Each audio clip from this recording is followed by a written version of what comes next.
Wow, what a game changer. In case I fall, makes for good YouTube. And there's something you really need to know that's kind of important about this one. All right, see if we start a fire. Hey guys, welcome to that video. I'm Chris, and this is Salty Trip Channel, and I live full-time in our RV with my wife and our 3 puppies here in Florida, and we have one of our air conditioners about to go out on us. We have a replacement, and this new AC is unquestionably the best rooftop AC they make for RVs. So we're gonna get this thing installed. We're gonna show you from start to finish. Stick around, check it out.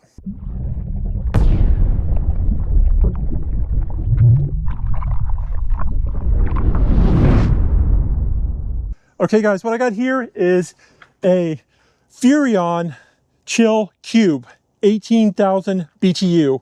This is the one that has the variable compressor, so it doesn't have high amperage startup, you know, unlike a traditional one where, like we use, if you've seen this before, we put a soft start on each one of our air conditioners so that we can run it off an inverter or generator or whatever, so you don't have that peak power when it cranks on that compressor. And this one doesn't do that. And it's at variable speed, so if it doesn't need to run at 100%, it won't. So it'll save you on power. And our old one is a Dometic Brisk Air 2, which is only 13.5 thousand BTU, and this one has got almost 4,500 more BTU. So we'll have to get this installed. I did get some help.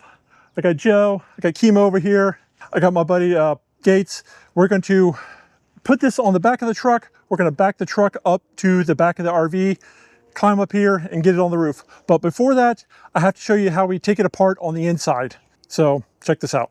All right, the first things we have to do is, well, we have this Dometic Brisk Air 2 here, and we just got to pull off this plastic shroud. It's a couple of screws, and that comes off. And then underneath it is a plate that has big long four bolts that go through all the way up and connects to the rooftop unit.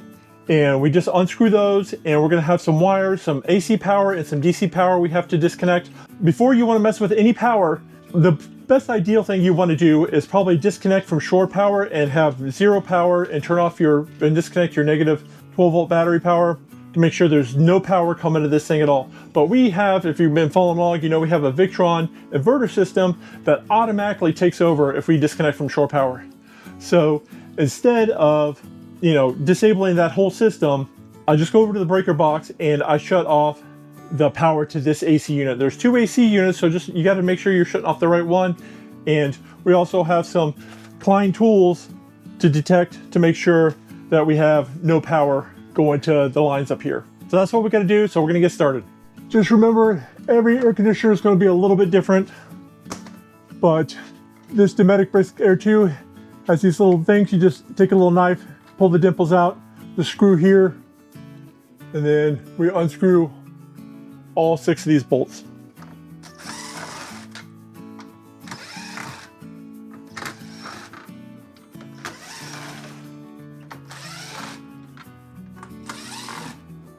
And these are just 3/8, they're really long bolts.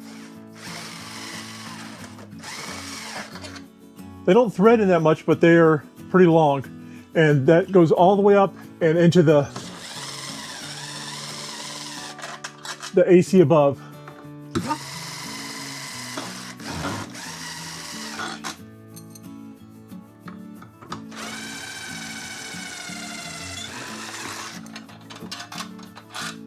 And you can see here, this is our RV airflow systems. That's the styrofoam thing here. I'll just pull it out real quick. And that's our RV airflow systems that directs the air into the vents. Before I start, I know it looks like a rat's nest, but it's not a whole lot here. We got a few 12-volt lines that come through here. I guess this is probably 12-volt too, but this is your AC power, and you just run your tester over everything. Make sure there's no power going to any of the lines. And this is a non-touch tester. You don't even have to touch it. You just got to get close, and it'll let you know if there's power going to it or not. And I'll leave this Klein tool linked in the description area below in case you want to get one. Probably gonna make it a lot easier if we take this plate off here. Just 2 screws holding that thing on. Yeah, this one's got a lot of switches to it. The new one should be a lot more simple than this. Probably gonna have to pull this off.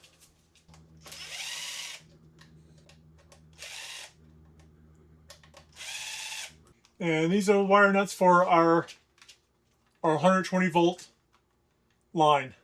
Somebody did a crappy job with this electrical tape. There's 120 volt. I know this looks like a lot of mess, but we're not reusing any of this stuff. But this is the only thing we need to hook up the new AC, and that's it. So we get rid of all this mess. So I just wrapped all this up with some electrical tape, and we're just going to shove it back into the ceiling cavity up here, just in case we ever need it. But what I'm going to do is, after I get that in there, tape that hole back up so that we don't have any airflow, and I'll probably want to retaping a lot of this because it's looking kind of old and raggedy. So we're going to retape all this up with some aluminum duct tape, so when we put the new one in, we don't have any airflow going from the attic space or anything like that. So we're just going to take strips of this, see where we need to, and tape it up.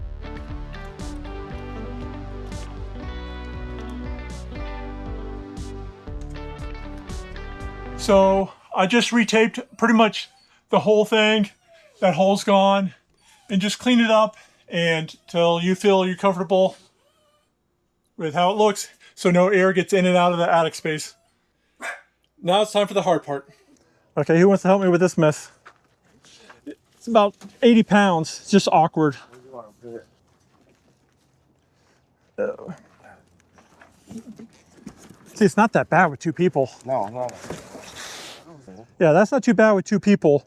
But when I get on the roof, I'm probably going to be by myself because, as you guys know, we have a huge solar system up there and we got solar panels everywhere. So that's going to might be a little bit of hindrance.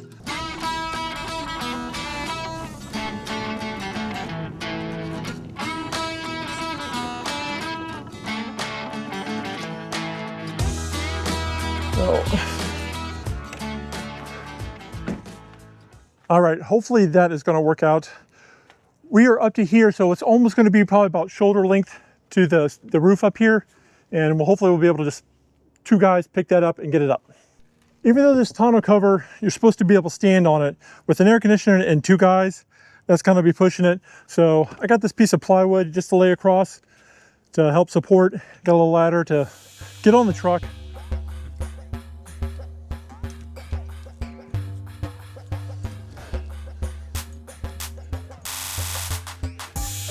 All right, here we go. As you can see, I got quite a few panels around here. We're just going to pick this up, lift it down to them, and hopefully this works. Ooh, don't want to step in that hole.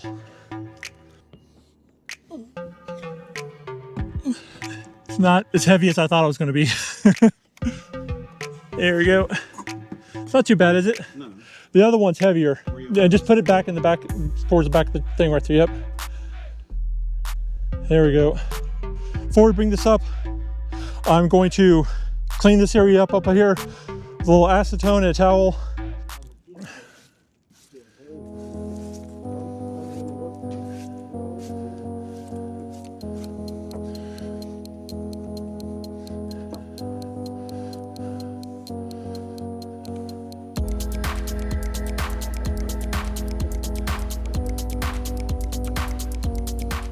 As you can see, there's no sealant or nothing on here. On the bottom of those air conditioner is just a rubber foam gasket seal that just sits on there. And then when you put the bottom piece on, and remember those bolts we took out, those just sandwich it together, so from the bottom to top. And you don't want them too tight because you don't want to crush that. So let's try to get this one on. All right, let's see if we can get this sucker up. And we're just going to set it on the top of this ladder. Just pick up the whole box and everything. Yeah, because I'm probably going to set the box down beside it, and then so I'm not dragging it across the surface of the got it. All right. The surface of the roof here. You know what? I'm gonna break that off. Scoot that as close as I can.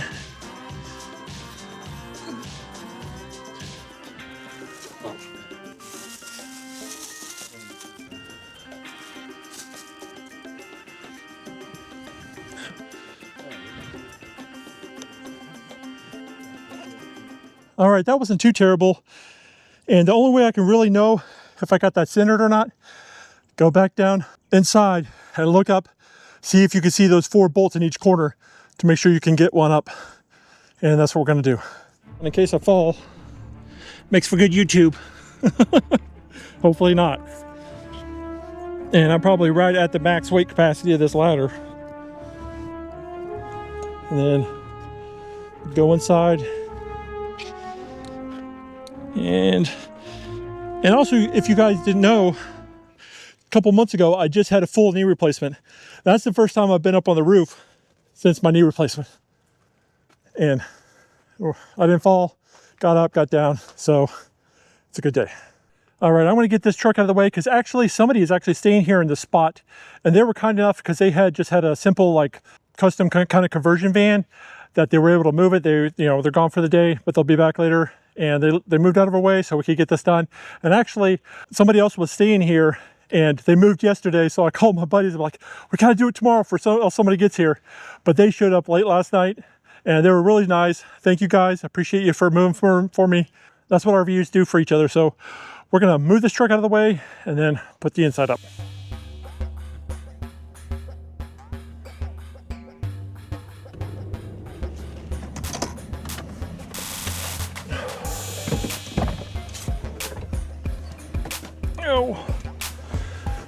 There we go. All right, I want to show you real quick why I think this AC went out.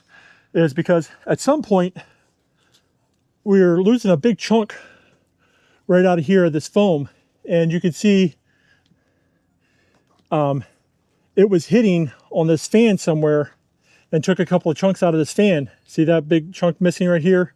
I think with that big chunks of the fan missing, it's get a little out of balance and causes it kind of to wobble a little bit. And I think that was kind of causing the problems.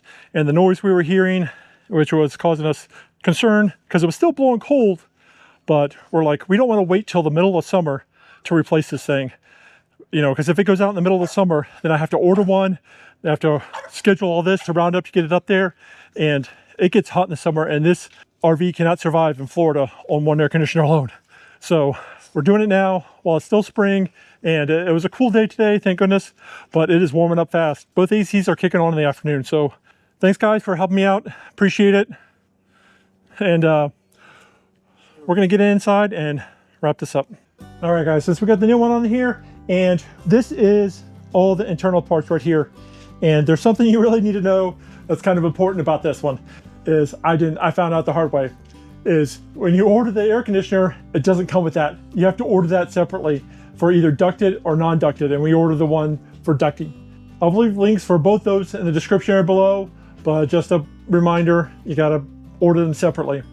I got the best price for the air conditioner on Amazon, and I ordered the internal parts on eTrailer. So I'll try to find links and leave this for you guys if you're interested. Now we just gotta install this here, connect some wires up, and turn it on and see if we can get this thing running. All right, one more thing before we get this thing wired up. In our old air conditioner, we had the RV airflow system. It's basically just a molded styrofoam that directs the airflow directly into your vents. The air goes in here and comes out there into your vents, and it slides up in here like this. And of course, this is different because it's like a brand new air conditioner, so this isn't gonna work. And I reached out to Cool RV and RV Airflow Systems, who both make products like this for your air conditioner to help the flow of your AC units. And neither of them have a product for this because it's just too new yet. But RV Airflow actually reached back out to me. They told me that they just got the CAD program to hopefully be in production pretty soon. So in the meantime, I thought, well, I had all this extra foam left over from the packing of the air conditioner. So this is what I did. I took the extra foam, I just cut it up, and I used some of the tape that we had, and I built this. This is my generic RV airflow systems. And basically, I'm gonna put it right like that, because the air flows straight down here, and this is going to help hopefully just guide it this way and that way into the vents.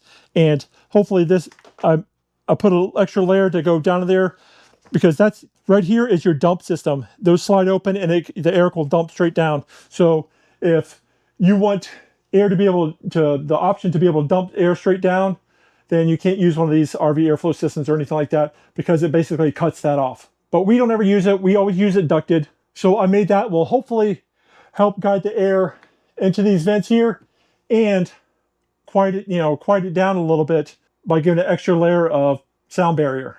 We'll see how it works. We'll give it a try. Fingers crossed. Oh, and they did say they were going to contact me as soon as they come out with a prototype and hopefully work with me, and we'll get one in, and hopefully we'll be looking out for a later video. If they do make one, I will definitely put one in. So stay tuned for that. It's a good reason to subscribe, notification bell, all that fancy jazz. Give this video a big thumbs up. Shows us you appreciate the content, because we appreciate you guys. I truly do mean that. Let's get this thing done. Enough jibber jabber. All right, see, this comes with these two pieces that sandwiches up in there and creates a seal between the suction side and the discharge side. So we are going to put this foam adhesive that they have and seal those together. And you want to double check to make sure that this isn't too tall first. You put this whole thing up there and then measure from here to the top. And if this is shorter, you can just take a razor knife and cut it off. But this measures perfectly, so we don't have to do a thing to it. And unless you have like a really thick roof, it should be about the same. And then once we get around this corner, I'm just going to cut it off. I'm probably just going to use the aluminum tape and tape this side up. It does not tell you to do this, but I'd rather have a little extra than just enough, so it doesn't come apart and creates a good seal. This is our homemade RV airflow systems airflow redirection device. So I'm probably just going to put a little piece of tape down to here, and maybe right onto theirs, and hopefully that'll help things out. Now we got that all taped on, sealed up, and we got all this taped up and sealed up. We just got to install it now. So it just comes with these 4 long bolts. Make sure these wires come through here, and then you just put these in one at a time, in tight.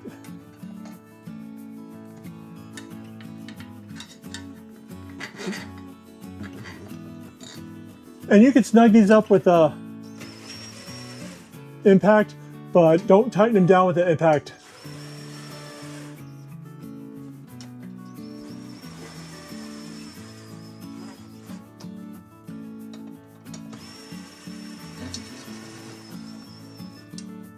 And what they say is these need to be torqued down to 40 inch-pounds of torque, not 40 foot-pounds of torque.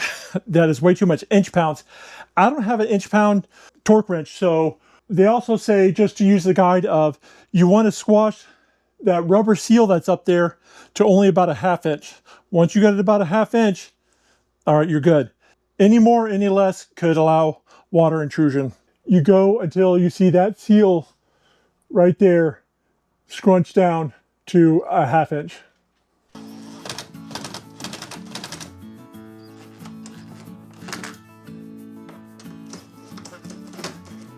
And this also came with this terminal block here, which you see 3 places for hot leg, neutral, and a ground.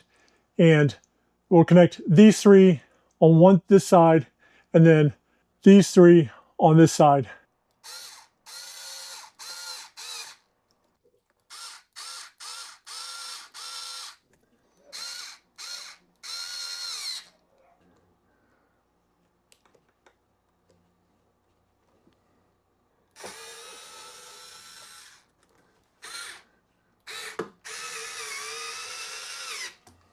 All right, so this is coming from our breaker, AC in, power, neutral, ground, and then power, neutral, ground.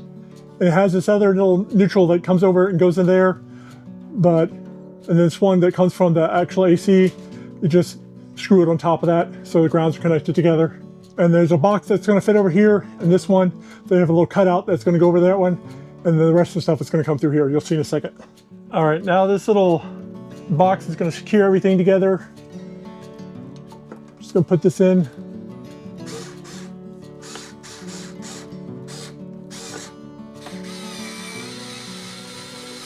We just pop this plate off, and I believe we can just pop this out. Oh, there we go. I don't like to pry too hard. I tend to break stuff. And then the screw goes in here, here, here, there, and there. And then you just plug these together and shove it back in. Then we secure it with this little plate that slides in. Screw to secure the plate.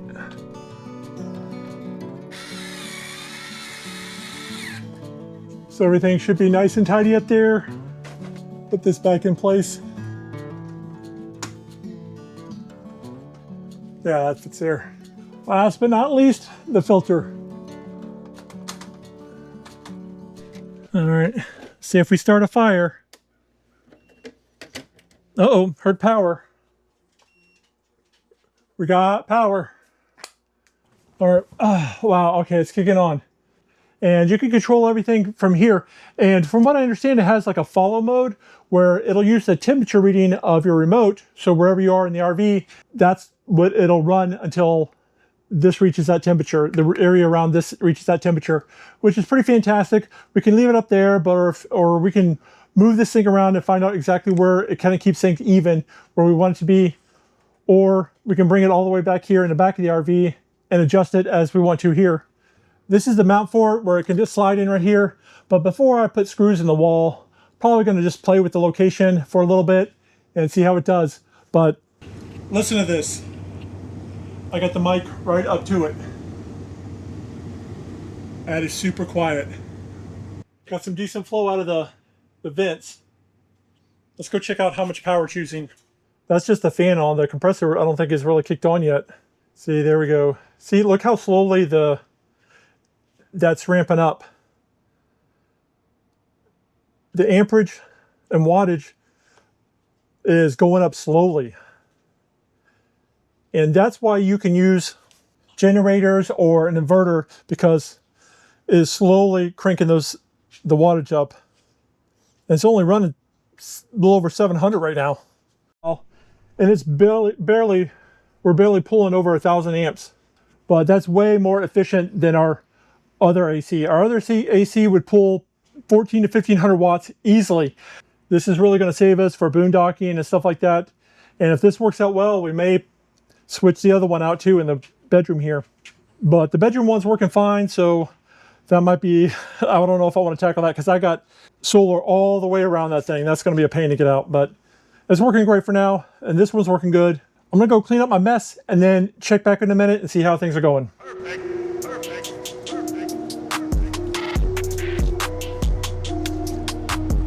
Well, all I got to say, guys, is wow, what a game changer. This thing is fantastic. It is like it's super quiet. It hardly uses any power compared to the old one. And it really wasn't that hard to install. It will take a couple of people. If yours is kind of acting up, and I would definitely consider this one.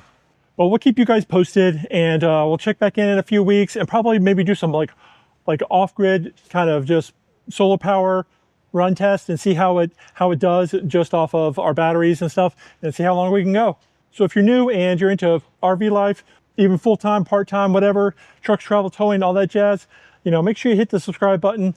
Like I said before, I'll leave links for all that stuff in the description area below.